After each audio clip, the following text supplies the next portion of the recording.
मराठा आरक्षणासाठी मनोज जरांगे थोड्या वेळात आंतरवाली सराटीमधून मुंबईच्या दिशेने रवाना होतात आणि राज्याच्या कानाकोपऱ्यामधून मराठा बांधव जे आहेत आंतरवाली सराटीमध्ये दाखल झालेले आहेत. जसं तरुणांचा उत्साह आहे त्याच पद्धतीनं वयोवृद्ध मराठा बांधव जे आहेत ते सुद्धा आजच्या आंदोलनामध्ये सहभागी होणार आहेत आणि मनोज जरांगेंसोबत वाहनांच्या ताफ्यामधून थेट मुंबईच्या दिशेने जाणार आहेत. आपण पाहतोय की वयोवृद्ध आजोबा पाहायला मिळतात, नांदेड जिल्ह्यामधून आलेले आहेत. बाबा कुठून आलात? कालपासून प्रवास करायला कुठे जायचं आता? आता मुंबईला आरक्षणासाठी जायचं आहे. बर साहेबांना आरक्षण द्यावं.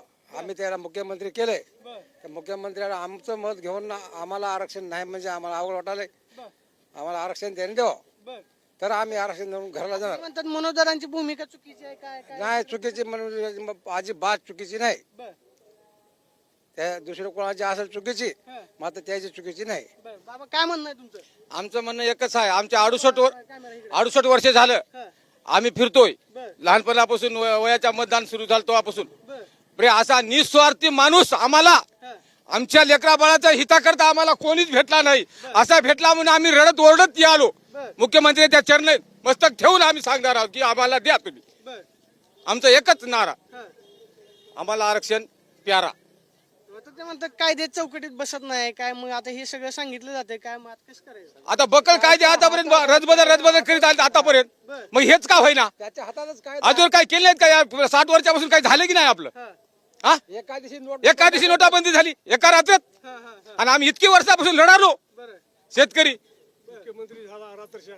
रात्रीच्या मुख्यमंत्री फाटे होता येते मुख्यमंत्री. हं. आता काय मुख्यमंत्र्यांना काय सांगायचं मग? आता मुंबईला चालले. आरक्षण द्यावं. आम्हाला आरक्षण द्या. आम्ही एवढी चिंता आहे की आम्हाला आरक्षण द्यावा. बिनविरोध मुख्यमंत्री आणखीन करावं. हं.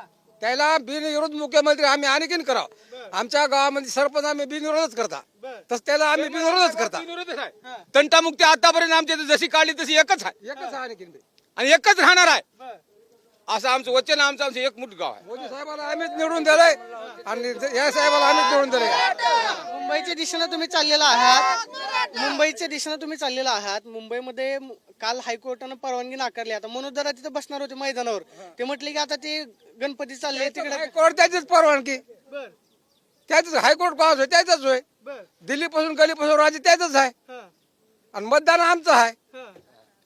आमची काय चूक आहे काय? बर त्यानं आरक्षण आमच्या लेकराला द्यावं.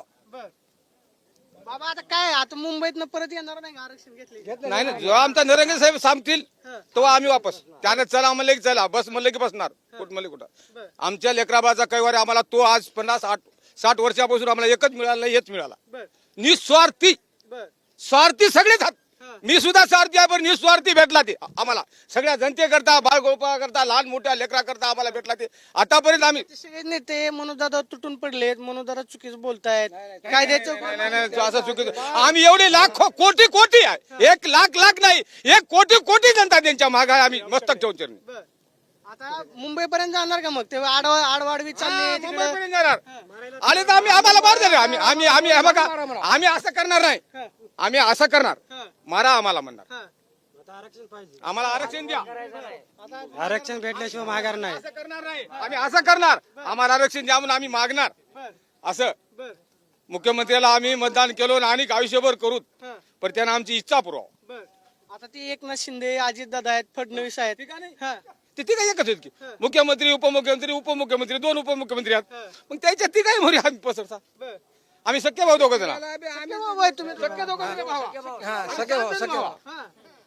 हा, त्याच्यात 3 जण आले आणि 4 पोरं आली भावायचे. आम्ही 7 माणसं एका घरचे आले. घरी नातू किती आहेत? घरी दोन कोणाला, 3 कोणाला, 2 कोणाला, 3 कोणाला, 7 भावाला. शाळा सगळं बेकार आहे. एका टक्क्याकडून 2 नातू चले, एका टक्क्याकडून आज 7 वर्षापासून त्याच रनिंग मध्ये त्याच रस्त्याला हात एका सुनिया कोण चल्या नाही बाबा. बर हा म्हणून एवढं ठामपणानं आले आम्ही. बर तुम्ही पण कुठून आले ना? चुलते होते, एक चुलते होते आमचे. 3 टेम्पो 1 जीप आले. बर हा, मग आता माघार नाही. आता माघार नाही. मरून गेला तरच गेला इकडे महागारी जाणार नाही. पाटील म्हणते परवा काळ. तर आपण पाहतोय की वयोवृद्ध आजोबा आहेत, नांदेड जिल्ह्यामधून आलेले आहेत. या सगळ्यांची मागणी एकच आहे. 2 जण सख्खे भाऊ आहेत. आता बघा त्यांचं आजोबा वय किती आहे? वय सांगा. आमचा 68. तुमचं आजोबा वय किती आहे? आपलं हे आधार कार्ड हात आमच्याकडे. याच्यावर बिघडते, इलेक्शन कार्डावर बिघडते. आपल्याला काय खोटं बोलायचं काय? खरं खरं सांगतात. खरं काय? 10,000 आहे. आपण पाहतोय की हे आजोबा जवळपास 70-75 वर्षांचे आहेत आणि हे आजोबा स्वतःच्या नातासाठी आरक्षण हवंय म्हणून नांदेड जिल्ह्यामधून आलेले आहेत. या सगळ्यांची मागणी एकच आहे, जर आमच्यावरती अन्याय झालेला आहे तर आम्हाला आरक्षण भेटावं आणि याच मागणीसाठी हे सगळे मराठा बांधव आज अंतरवाली सराटीमधून मुंबईच्या दिशेने रवाना होत आहेत. कॅमेरा पर्सन विशाल रायपूरसून मी प्रदीप कापसे, TV9 मराठी, अंतरवाली सराटी.